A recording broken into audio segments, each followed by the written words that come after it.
할렐루야. 주님의 날, 주님의 전에 오신 모든 성도님들 또 환영하고 축복합니다. 우리가 여름 시즌이 이제 계속되고 있습니다.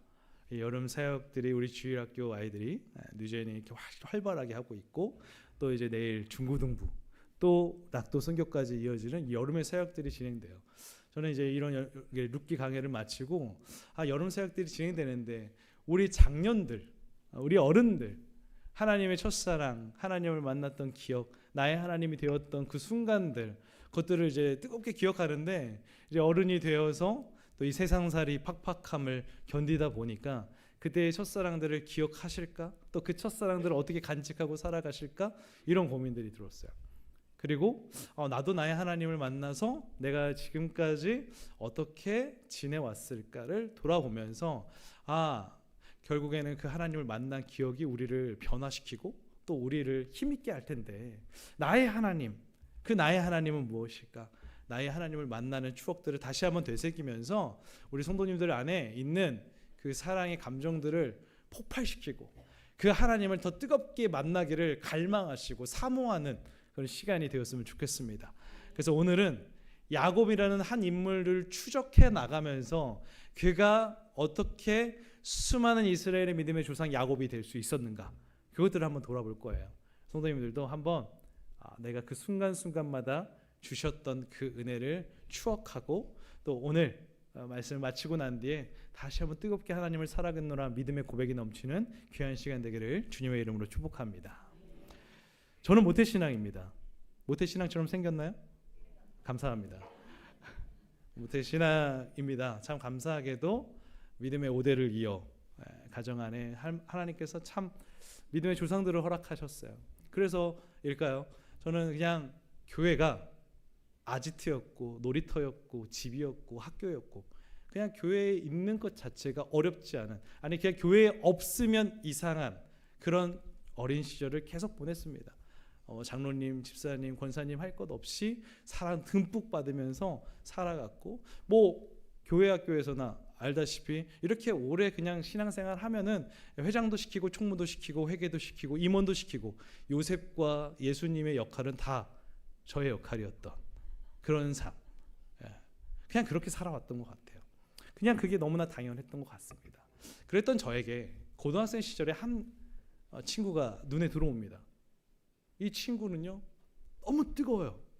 손댈 수가 없어. 막 손대면 제 손이 데릴 것 같죠. 막 찬양을 그냥 쉬는 시간마다 하고, 계속 CCM 그때 카세트 마이마이에 막 듣고 찬양을 같이 듣고 그 카세트를 나누면서 들었어요. 그리고 막 드럼스틱을 가지고, 그 당시에 드럼은 좀 신기한 거였거든요. 막 책을 이렇게 놓고 드럼스틱을 두들기면서 이 쉬는 시간과 점심시간을 보냈던 친구였습니다. 그 친구한테 너 어느 교회 다녀? 라고 했더니 나는 어느 교회 다니는데 사실 좀 힘들어서니라 이러는 거예요. 그래서 왜 힘들어 했더니 아버지가 교회 다니는 걸 너무 싫어해. 성경책을 찢어버리셨어. 이런 아이인 거예요. 그런데 그 아이의 믿음이 너무 뜨거운 거예요. 그리고 아버지를 설득시키기 위해서 그 해 시험 공부를 엄청 열심히 했습니다.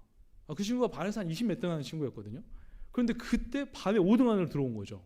그러니까 아버지가 너무 신나서 그래 교회 다니는 것까지는 허락할게 해서 교회를 다닐 정도로 그 뜨거움. 근데 그 뜨거움을 보고 저를 비교하니까 제가 너무 나약하고 모태신앙의 모태가 막 저를 자꾸 억누르고, 그래서 그날 막 기분이 안 좋은 거예요.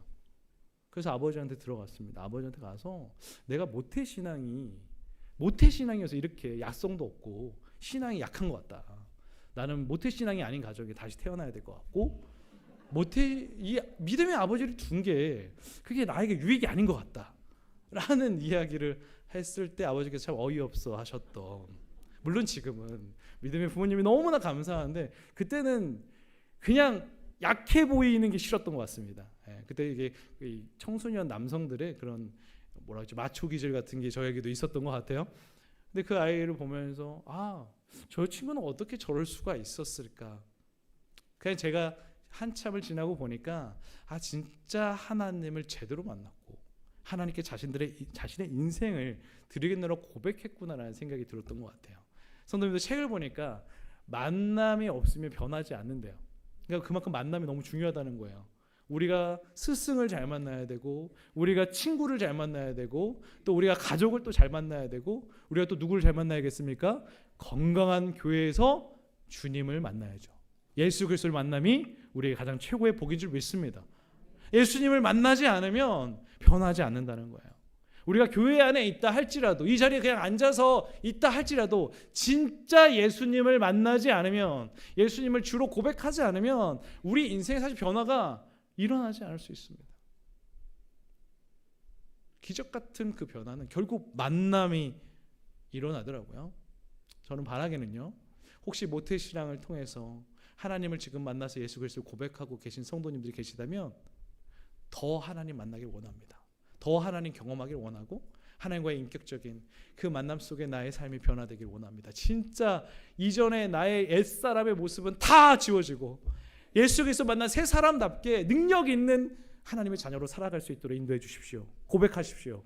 혹시 지금 믿음의 일대를 살아가고 있어서, 나만 하나님 믿고 있어서 지금 뭐 갑자기 위축되는 마음이 있고, 내가 진짜 정말 부럽다, 이런 생각을 하고 계신 일대의 분들이 계십니까? 저는 일대의 신앙이 최고의 신앙이라고 생각해요.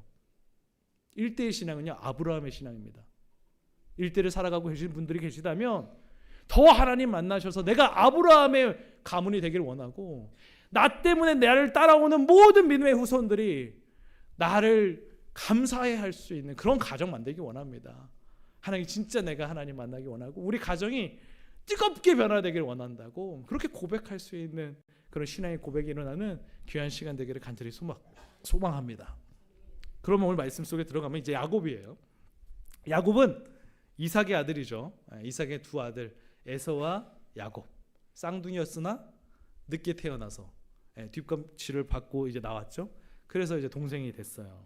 근데 오늘 왜 야곱을 나누고 싶으십니까? 라고 저에게 물으시는 분이 있다면, 묻지도 않으시겠지만 물으시는 분들이 있다면, 제가 성경에 많은 인물들이 있어요. 물론 너무 거장 같은 믿음의 여인들이 있는데, 제가 조금이나마 비벼볼 만한 인물이 보니까 야곱이에요.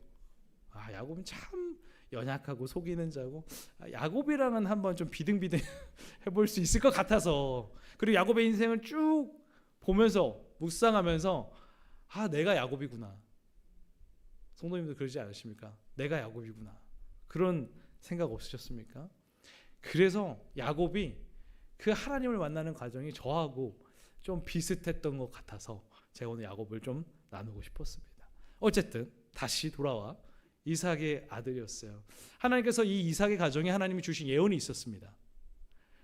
너희가 아들이 태어날 건데, 에서와 야곱이라는 이 두 인물 가운데 뒤따라 나오는 인물이 너의 그 장자권의 축복을 받고 너의 그 가문을 이어갈 거다라고 하나님께서 예언하셨어요. 그런데 태어났는데 이삭의 입장에서, 아버지들의 입장, 그 당시 유대인의 아버지의 입장에서는요, 장자한테 축복을 안 한다는 건 이상한 거예요. 그러니까 딱 태어나서 두 아들을 비교하며 봤는데, 에서는 막 사냥꾼이야, 남성적이야, 너무 그냥 보기에도 너무 흡족해요. 근데 야곱은 맨날 집에서 엄마랑 같이 집안일하고 뭔가 유약해 보이고 여성스러워 보이고, 아버지 눈에 성에 차지 않는 아들이었던 것 같아요. 그러다 보니까 가정 안에 편애가 일어납니다. 이삭은 에서를 좋아하고 리브가는 야곱을 좋아하는 이러한 편애의 한 장면이 펼쳐지는 거죠. 그러면서 사건이 발생하는데, 이삭이 이제 나이가 먹고 눈이 어두워지니까 빨리 에서에게 장자의 축복권을 주고 싶었던 것 같아요. 빨리 사냥해서 고기 가져와서 내가 널 축복할 수 있게 해달라.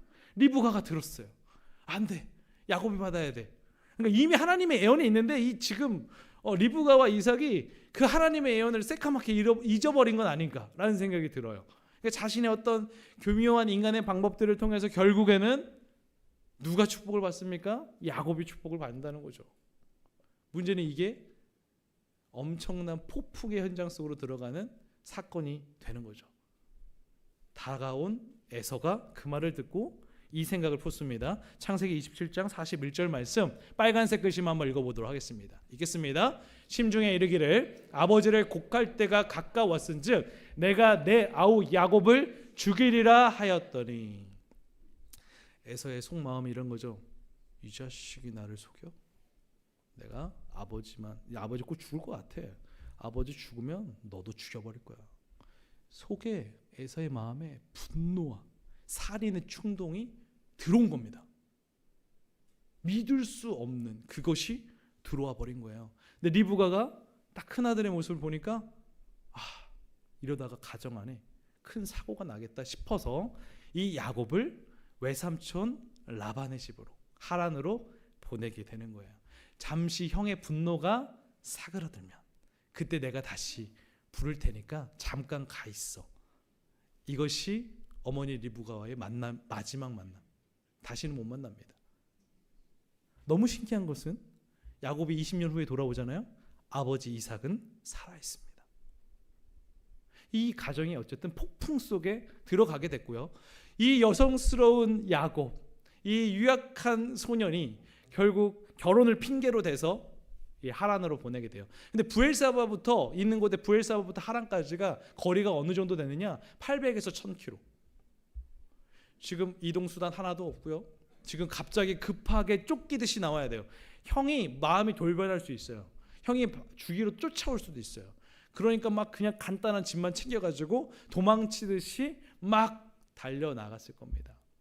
아침 저녁을 할 거 없이. 근데 막 너무 또 어두워지면 갈 수 없잖아요. 또 너무 한낮에는 더워서 갈 수도 없어요. 그렇게 가던 어느 날 그 인생의 폭풍과 광야에 하나님께서 찾아오신다는 거죠. 성도님들, 우리가 인생의 어둠 가운데 그럼에도 불구하고 믿음의 여정에 왜 있어야 될까? 바로 이 때문이에요. 하나님께서 찾아와 주시기 때문이에요. 지금 부엘세바를 떠나서 베델이라는 지점까지 약 100km, 거의 막 한시도 쉬지 않고 아마 왔을 거예요. 근데 한 그 정도 오니까 야곱이 요즘 말로 말해보겠습니다. 현타가 온 거예요. 지금 내가 뭐 하고 있는 거지? 불과 며칠 전까지만 해도 부모님의 집에서 어머니와 함께 같이 음식을 준비하면서 따뜻한 음식 먹고 따뜻한 집에서 잠자면서 같이 화목하게 있었던 내가 왜 지금의 이 상황에 처해야 되는 거지? 하나님은 뭐 하고 계시는 거지? 하나님 어디 계시는 거지? 지금 내가 이 돌베개를 베고 덮는 것 없이 겉옷만 의지한 채 이 추위에 내가 자고 있는 게 맞나? 하나님, 믿음의 가정에, 믿음의 가문에서 내가 태어난 내가 왜 이러한 상황에 처해야 됩니까? 막 이렇게 기도하면서 눈물 흘리며 잠자는 날도 많았을 거예요. 그런데 오늘 그 베델에서 눈물 흘리고 있을 때 하나님이 찾아와 주신 거예요. 환상 가운데. 우리 12절과 13절의 말씀을 읽도록 하겠습니다. 읽겠습니다. 꿈에 본즉 사닥다리가 땅 위에 서 있는데 그 꼭대기가 하늘에 닿았고, 또 본즉 하나님의 사자들이 그 위에서 오르락 내리락 하고, 또 본즉 여호와께서 그 위에 서서 이르시되 나는 여호와니 너의 조부 아브라함의 하나님이요 이삭의 하나님이라. 내가 누워 있는 땅을 내가 너와 내 자손에게 주리니. 너무나 어둠 속에서, 너무나 지금의 처지가 어떻게 보면 한탄스러운, 인간의 어떤 하나의 방법이 만들어낸 이 광야와 폭풍을 견디기 힘들어하는 야곱, 축복권을 받았어요. 근데 축복권을 받았는데 축복을 받은 자가 쫓겨다니는 도망자의 신세가 될 수밖에 없었던 이 지금의 상황, 너무나 낙담 가운데 있는 것이죠. 그럼에도 불구하고 감사한 것은 야곱은 믿음의 가정에서 믿음을 배웠고, 그럼에도 불구하고 하나님이 보이지 않는 것 같은 상황 속에서 하나님께 기도하는 자였다라는 것입니다. 그리고 기도하며 있는 가운데 하나님은 그를 찾아와 주셨고 그에게 약속해 주시죠. 최고의 약속을 해주시는데요. 28장 15절 말씀 함께 읽도록 하겠습니다. 읽겠습니다. 내가 너와 함께 있어 내가 어디로 가든지 너를 지키며 너를 이끌어 이 땅으로 돌아오게 할지라. 내가 내게 허락한 것을 다 이루기까지 너를 떠나지 아니하리라 하신지라. 아멘. 내가 너와 함께 있어, 이 말이에요. 내가 너와 함께 있어. 그 어둠 속에 찾아오신 하나님께서 우리에게 주시는 단 한마디의 말씀, 내가 너와 함께 있어. 내가 너와 함께 하고 있단다. 근데 우리가 자꾸 인생의 광야와 인생의 폭풍과 어둠을 맞이할 때마다 하나님이 계시지 않다고 해요. 하나님을 그래도 예배했던 자들임에도 불구하고 예배하는 삶을 살다가 그 어둠을 만나면 예배가 제단이 무너지죠. 나의 하나님 어디 계십니까? 하나님 계십니까? 나 하나님 만난 거 맞습니까? 하나님 내가 믿음의 고백했는데 나 이렇게 내버려 두실 겁니까? 자꾸 이런 말들. 이것은 아마 하나님 다시 오실 때까지 우리 수많은 믿음의 사람들의 씨름일 겁니다. 그런데 그때 그럼에도 불구하고 야곱이 깨닫죠. 내가 너와 함께 있어 했을 때 이 말을 합니다. 잠에 깨었으면서 16절 말씀 읽겠습니다.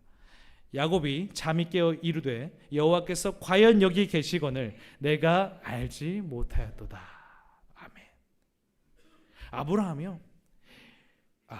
아브라함처럼 야곱도 크신 하나님을 체험한 겁니다.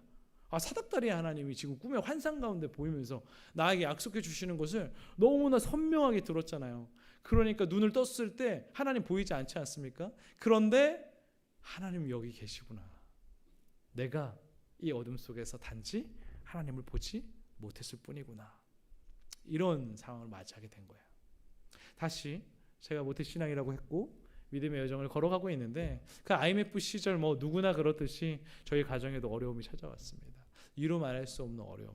제 앞에서 부모님이 험한 꼴을 당하는 것도 제가 봐야 했어요. 제 안에 에서와 같은 분노의 감정이 새겨지기도 했습니다. 도저히 이루 말할 수 없는 상황 속에 폭풍 속에 저희 가정이 왔을 때 저는 야곱처럼 하나님께 매달리면서 근데 하나님께 매달리는 기도가 아니라 하나님께 원망하는 기도를 했던 것 같아요. 우리 가정에 어떻게 이런 일이 일어날 수 있냐.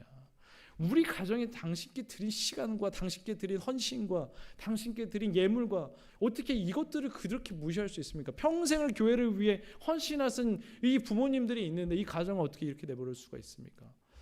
내가 하나님을 위한 삶을 살겠다고 그렇게 수없이 고백해 왔는데 나는 오늘 당장 당신을 위한 삶을 살고 싶지가 않습니다. 막 이런 고백들을 했던 것 같아요. 그런데 이런 고백 속에 너무 지금 생각해 보면 감사한 것은 부모님께서 우리 가정 예배 재단을 회복하자 이 말씀을 하셨어요. 저는 속을 그때는 이제 청소년이니까 막 대놓고는 말씀 못 드렸지만 속으로 이랬어요. 예배 드린다고 뭐가 바뀝니까? 지금 나가셔서 돈 한 푼이라도 더 벌어오셔야 되지 않을까요? 이런 생각이 더 들었던 것 같아요. 하나님이 아니라 지금 방법을 강구하고 해결을 해야 되지 않습니까? 라는 생각이 그 청소년 시절에 제 마음속에 가득했던 것 같아요. 그러나 그 가정예배의 재단을 쌓아가며 회복하는 그 시점 욥기를 통해서 하나님께서는 정말 내가 그동안은 귀로만 들었는데 내가 이제 눈으로 본다는 그 욥기 42장 5절의 말씀이 저에게 딱 다가온 거죠. 그때 막연하게 내가 목사가 되고 싶습니다라고 했던 말이 하나님 진짜 목사가 되고 싶습니다. 이유는 내가 받은 이 사랑, 하나님께 받은 이 깨우침을 전하는 자가 되고 싶습니다. 다 모르겠습니다. 하나님 그냥 하나님이 사랑하신다는 거 이제 알겠습니다. 라고 생각을 한 거예요. 저는 이렇게 고백을 했어요. 하나님을 만났습니다. 찾아오셨습니다. 그런데 너무 중요한 게 있어요. 우리 가정의 상황은 그 다음날 하나도 나아지지 않았다. 아니 더 힘들어졌다. 오늘 야곱도 마찬가지입니다. 야곱이 베델의 하나님을 만났습니다. 막 하나님께 이곳은 베델입니다. 하나님의 집입니다. 라고 말을 했는데 어떻게 됩니까? 또 남겨진 약 800여 킬로를 걸어가야 됩니다. 지금보다 8배를 더 걸어가야 돼요. 얼마나 많은 폭풍과 위협이 그 맹수들의 위협과 추위의 위협과 뜨거움의 위협이 그를 얼마나 찾아오겠습니까? 가야 돼요. 저는 바라기는요. 우리 성도님들 그런 것 같아요. 우리가 하나님을 만났다고 해서 우리의 상황이 당장 엄청난 스펙타클하게 바뀌진 않아요. 그러나 그 믿음의 길 위에 서 있는 것이 그럼에도 하나님께서 찾아오셔서 회복할 기회를 주시고 그 회복 속에서 하나님이 우리와 동행하여 주신다. 저는 이것을 기억하는 우리 모두가 되기를 간절히 소망합니다. 자, 그렇게 힘든 800여 1000km 이 정도를 걸어갔어요. 그런데 맞닥뜨리 이제 외삼촌 라반의 집에 갔으니까 이젠 좀 괜찮을 줄 알았는데 광야와 폭풍보다도 더한 인간을 만났습니다. 속이는 자 야곱보다 한 단계 100단계 위에 있는 외삼촌 라반을 만났어요. 외삼촌의 집에서 그냥 야곱은요 종처럼 부림을 받습니다. 그래도 외삼촌 라반에게 둘째 레이첼이라고 하죠. 우리가 너무 아름다운 거에 한눈에 반해버렸습니다. 그래서 우리 라헬과 결혼하고 싶다 하니까 외삼촌 라반이 7년을 일해라. 무보수로 7년을 일했습니다. 첫날 밤 같이 잘 지냈어요. 아침에 눈을 떴는데 누가 있어요? 레아가 있어요. 진짜 이거는 상상하고 싶지도 않은 일인 것 같아요. 어떻게 이런 수가? 신부가 바뀌었다. 요즘에 있으면 큰일 나. 이제 경찰이 이제 출동해야 되는 일이죠. 어떻게 이럴 수 있습니까? 따졌더니 또 이제 핑계를 대면서 속이는 자 라반, 또 속여서 우리 마을의 전통이 첫째가 먼저 결혼해야 된다. 자, 라헬도 줄 테니 7년 더 일해. 자, 기억하셔야 돼요. 7년을 더 일해서 14년 됐을 때 라헬이 들어온 건 아닙니다. 그래도 외삼촌이 라헬을 줬어요. 근데 7년 더 일하래요. 14년. 쉽지 않았을 것 같습니다. 보통은 이제 내가 원하는 걸 취했으니까 도망갈까? 이럴 수도 있지 않겠습니까? 그럼에도 불구하고 야곱은 하나님 앞에서 늘 신앙의 길을 걸었던 이기 때문에 끝까지 14년을 하루처럼 여기며 일을 합니다. 그리고 외삼촌 라반의 그 가정을 위해서도 가정 경제, 양과 염소 뭐 이런 거를 치면서 6년을 보냅니다. 20년이 됐어요. 20년 동안 뭐 라반의 외삼촌의 집도 엄청 부유해졌지만 이제 어느 정도 야곱도 취할 수 있는 것들이 생겼어요. 14년 동안 아무것도 없었는데 따져가지고 조금이나마 하나님께서 축복해 주셔서 풍성함을 채웠습니다. 이제 떠나려고 하니까 라반의 눈이 변한 거예요. 자기를 바라보는 시선이 바뀌었어요. 그러니까 떠나야겠다고 이제 레아와 라헬을 불러놓고 나는 고향으로 갈 거다. 그때 고백하는 게 이 야곱의 현 시점인데 우리 31장 5절 말씀 읽겠습니다. 그들에게 이르되 내가 그대들의 아버지의 안색을 본즉 내게 대하여 전과 같지 아니하도다. 그려할지라도 내 아버지의 하나님은 나와 함께 계셨느니라. 42절 우리 아버지의 하나님 아브라함의 하나님 곧 이삭의 경외하는 이가 나와 함께 계시지 아니하셨더라면 외삼촌께서 이제 나를 빈손으로 돌려보내셨으리라마는 하나님이 내 고난과 내 손의 수고를 보시고 어젯밤에 외삼촌을 책망하였나이다. 53절 아브라함의 하나님 나홀의 하나님 그들의 조상의 하나님은 우리 사이에 판단하옵소서 하매 야곱이 그의 아버지 이삭이 경외하는 일을 가리켜 맹세하고. 자, 이 세 가지의 고백에 공통점이 있죠. 무엇입니까? 아버지의 하나님, 할아버지의 하나님, 조상의 하나님. 야곱의 하나님이 없어요. 이 멋진 믿음의 고백 같은데 야곱이 믿는 하나님이 어떤 하나님이지라는 물음표가 생긴단 말이죠. 그래도 이것만 보더라도 그래도 아름다운 고백같이 여겨지고 신앙의 고백이 대단한 사람이다 라고 생각되어집니다. 저도 이거 보면서 그래도 이렇게 믿음의 고백을 할 수 있는 사람이 담대하다, 그렇게 떠나야겠다라고 생각을 한 거죠. 그런데 잘 면밀히 보니까 야곱이 부모님의 하나님 이상을 뛰어넘지 못하였구나 라는 게 보이는 거예요. 조상들의 하나님, 부모님들의 하나님은 있는데 자신이 만난 하나님의 스토리가 없는 거죠. 왜 이것을 추측할 수 있느냐? 32장에 이런 일이 벌어져요. 이제 고향으로 갑니다. 고향으로 가면서 말해요. 사자들을 먼저 보내서 에서에게 내가 지금 가고 있다라고 말을 하죠. 그런데 에서가 400명을 데리고 나오고 있더라. 이 얘기를 듣습니다. 성도님들 기억하실 게 있어요. 이 야곱이 20년이 지나도록 하나님의 함께하는 추억, 하나님의 기적을 맛보았지만 아직 해결되지 않은 정말 넘어서지 못한 벽이 있었습니다. 두려움의 벽. 누굽니까? 에서, 형. 이제 20년이 됐는데 이제 잊지 않았을까? 내가 잘못을 좀 잊지 않았을까? 이런 생각이 들죠. 그런데 오늘 얘기 들어보니까 400명을 데리고 나온다. 이 말은 무엇이겠습니까? 오기만 해, 너 죽여버릴 거야. 에서도 하나님을 못 만났죠. 성도님들, 하나님을 못 만나면요 20년이 지나도록 이 분노도 해결되지 않는다. 이 우리의 분노의 감정, 우리의 상실의 감정도요 하나님을 만나지 않으면 해결되지 않는구나. 이것을 알게 하시죠. 에서가 아직 해결하지 못하고 있던 거예요. 야곱은 그 말을 듣자마자 두렵습니다. 여전히 나를 힘들게 했던 그 문제 해결되지 않았구나. 인간적인 방법을 쓰죠. 먼저 조금 덜 사랑하는 레아와 그 자녀들을 먼저 보내고, 그래도 내가 진짜 그래도 사랑하는 라헬을 내 앞에 보내고, 그리고 제일 끝에서 따라가죠. 겁쟁이. 하나님을 만난 자가 이런 겁쟁일 수 있는가? 이 31장에 그렇게 멋지게 고백하던 야곱은 도대체 어디 있는 거야? 이런 생각이 들 수 있죠. 야곱은 아직 해결되지 않은 거예요. 아직 나의 하나님을 만나지 못한 겁니다. 32장 9절에서 또 이렇게 하나님께 고백하거든요. 자, 32장 9절 말씀 같이 읽겠습니다. 시작. 야곱이 또 이르되 내 조부 아브라함의 하나님, 내 아버지 이삭의 하나님 여호와여, 주께서 전에 내게 명하시기를 내 고향 내 족속에게로 돌아가라, 내가 내게 은혜를 베풀리라 하셨느니라. 하셨는데 왜 지금 이 상황을 나에게 주십니까? 아직도 아브라함의 하나님, 이삭의 하나님이에요.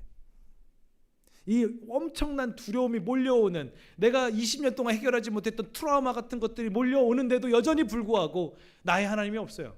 내 아버지 하나님 어디 계십니까? 내 할아버지 하나님 어디 계십니까?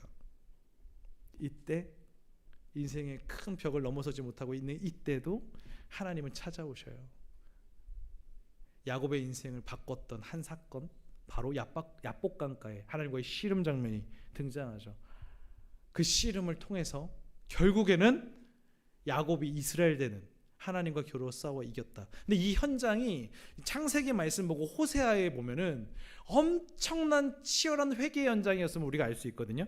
우리 호세아 12장 3절과 4절 말씀 함께 읽도록 하겠습니다. 천사와 겨루어 이기고 울며 그에게 간구하였으며 하나님은 베델에서 그를 만나셨고 거기에서 우리에게 말씀하셨나니. 야곱이 알았어요. 지금 내가 하나님을 붙잡지 않으면, 내가 이 하나님과의 인격적인 교제가 이루어지지 않으면, 내가 나의 하나님을 고백하지 않으면 나의 이 평생의 트라우마 사라지지 않을 거고, 이 문제는 여전히 나의 믿음의 여정 가운데 나를 짓누를 거고, 그러면 나는 변화되지 못할 거라는 걸 너무 잘 알았어요. 그렇기 때문에 그냥 바짓가랑에 붙잡고 환도뼈를 내리쳐서 막 그게 자기가 장애를 가질지라도 하나님 울며 간구하며 나 하나님 만나주세요. 내 하나님이 되어주세요. 그래서 이스라엘이라는 칭호를 받은 거죠. 그때부터 어떻게 돼요? 자신이 제 앞자리에 서서 형 에서에게 갑니다. 영원한 두려움의 장벽 같았던 그 형, 나를 심중에 죽이려고 했던 그 형, 그 형을 만났는데 이런 고백하지 않습니까? 형님을 보니까 하나님을 뵈는 것 같습니다. 그리고 뜨거운 포옹과 함께 이 문제가 해결되죠. 하나님을 만났다는 증거가 여기에 있습니다. 넘어서지 못할 것 같은 두려움을 나의 하나님이 되는 그 순간, 그 두려움 앞에 당당히 서는 모습, 이 모습이 있다라는 거예요. 그리고 두 형제가 갈라지고 난 뒤에 성경에 오늘 우리가 함께 읽었던 본문이 나오는데요. 우리 33장 20절의 말씀을 한번 읽어보도록 하겠습니다. 읽겠습니다. 거기에 제단을 쌓고 그 이름을 엘엘로에 이스라엘이라 불렀더라. 아멘. 자, 엘엘로에 이스라엘 뜻이 무엇일까? 엘은 하나님, 엘로해 누구누구의 하나님, 이스라엘은 나라가 지금 존재하지 않습니다. 야곱의 이름, 뜻을 말하면 하나님, 이스라엘 하나님, 야곱의 하나님, 나의 하나님. 처음으로 나의 하나님이 고백되어지는 순간, 바로 그 문제가 해결되었을 때, 나의 하나님을 만났을 때 이 고백을 하고 있다라는 것입니다. 사랑하는 성도님들, 혹시 성도님들에게는 지금 엘엘로의 이스라엘의 고백이 있습니까? 그 경험이 있으십니까? 나의 하나님 만나셨습니까? 나의 하나님 만나셨으면 변하셔야 돼요. 나의 하나님을 만난 사람은요, 변해요. 내 인격이 변합니다. 누를 수 있어요. 믿음 안에서 계속 그 믿음 안에서 하나님이 꿈꾸게 하시는 것들을 꿈꿉니다. 하나님이 나에게 말씀하시는 것들을 추구합니다. 이렇게 되는 자들이 정말 하나님을 만난 자들이죠. 그리고 우리 자녀들에게도 엘엘로의 이스라엘의 경험이 필요하다는 거예요.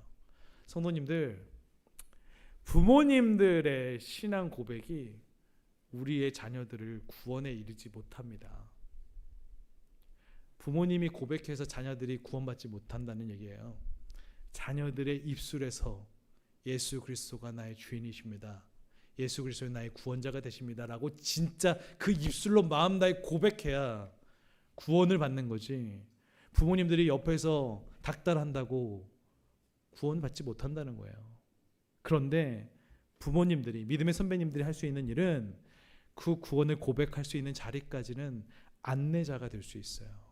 그렇기 때문에 우리는 신앙을 교육하는 겁니다. 우리가 이 여름 은혜의 파도에 왜 탑승하라 이런 말 합니까? 힘든 일이고 피곤한 일이고 헌신의 일이에요. 그런데 우리 이 다음 세대가 이때만이라도 제발 하나님을 깊이 만나더라고. 그래서 그들의 인생이 바뀌기를 바라는 마음으로 1년 2번 이 기회를 붙잡고자 하는 거죠. 수련회 못 가면 지옥 갑니까? 그렇진 않아요. 그러나 하나님을 뜨겁게 만날 기회를 박탈당하는 거죠.